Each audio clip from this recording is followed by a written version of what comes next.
今日咧嚟到呢個位於沙田嘅九肚山，同你睇一間獨立別墅。呢間別墅咧可以話係一間滄海遺珠嘅別墅啊！同你入嚟望下先。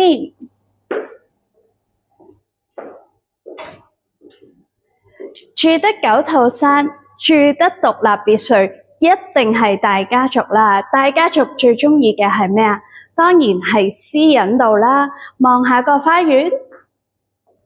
九肚山上面最靚嘅景觀呢，就係呢一個啦。成個屋苑裏面嘅嘅別墅只有24座，呢度係唯一2間嘅5房5套戶型，最後一間，另外一間呢就已經賣出咗啦。呢間呢最近因為剛剛冇成交到啦，咁所以而家發展商攞翻出嚟賣，咁我哋非常幸運啦，睇到呢一個單位，因為呢一個咧係屬於單邊嘅花園。咩為之單邊呢？側邊隔籬係冇人嘅，咁你嘅花園咧係一個 L 型嘅花園，連接住成個嘅盒飯廳。咁我哋入去望下先啦。咁你睇到啦，成個盒飯廳都係一個 L 型嘅設計，咁你可以一邊做客廳，呢度就做返飯廳，隔離呢度門後邊就係連接住呢個廚房咧。咁話得別墅嘅話，唔少得嘅一定係雙門大雪櫃啦。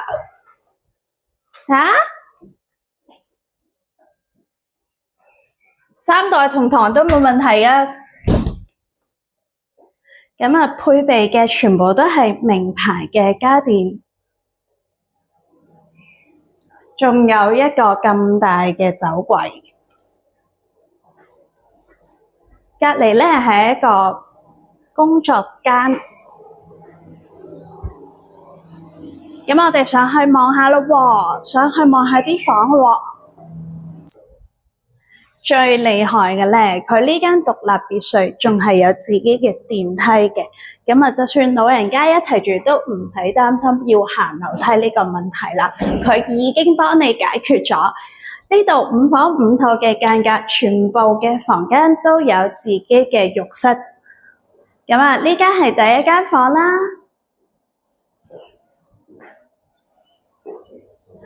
咁全部個景觀都非常之開揚，全部都係一望無際綠色嘅視野。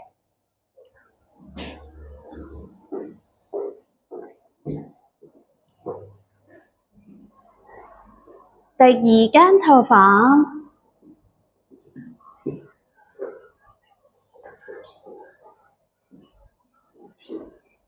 全部都係 L 型嘅落地玻璃窗啊！成間屋個採光度都非常之好。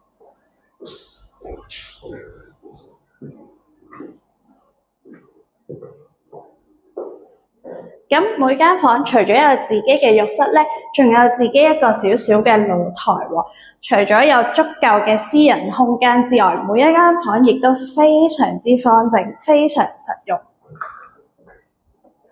我哋上去睇埋2樓呢個主人房咯喎。呢間咧同你睇個主人房先，入嚟望下主人房，特別氣派，雙趟門，跟住最大嘅一個位置預留俾你做自己嘅衣帽間，仲有望下佢嘅浴室。咁雙位設計，咁男女主人一人一個唔使爭，仲有呢個梅麗酒店嘅浴缸，梗係唔少得啦。睇埋隔離另外呢間套房啦。咁呢啲都係適合同一層嘅話咧，好多男女主人會攞嚟做埋自己嘅書房或者客房咁樣咯。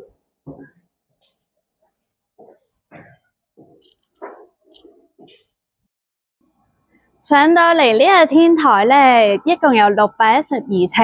咁呢個天台咧，同我哋嘅花園都係一樣，一個 L 型嘅設計。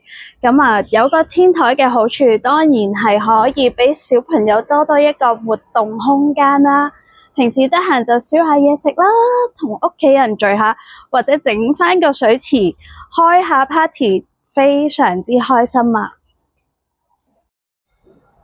話得俾你聽住獨立別墅，當然一定要有嘅就係自己個下低嘅地庫啦。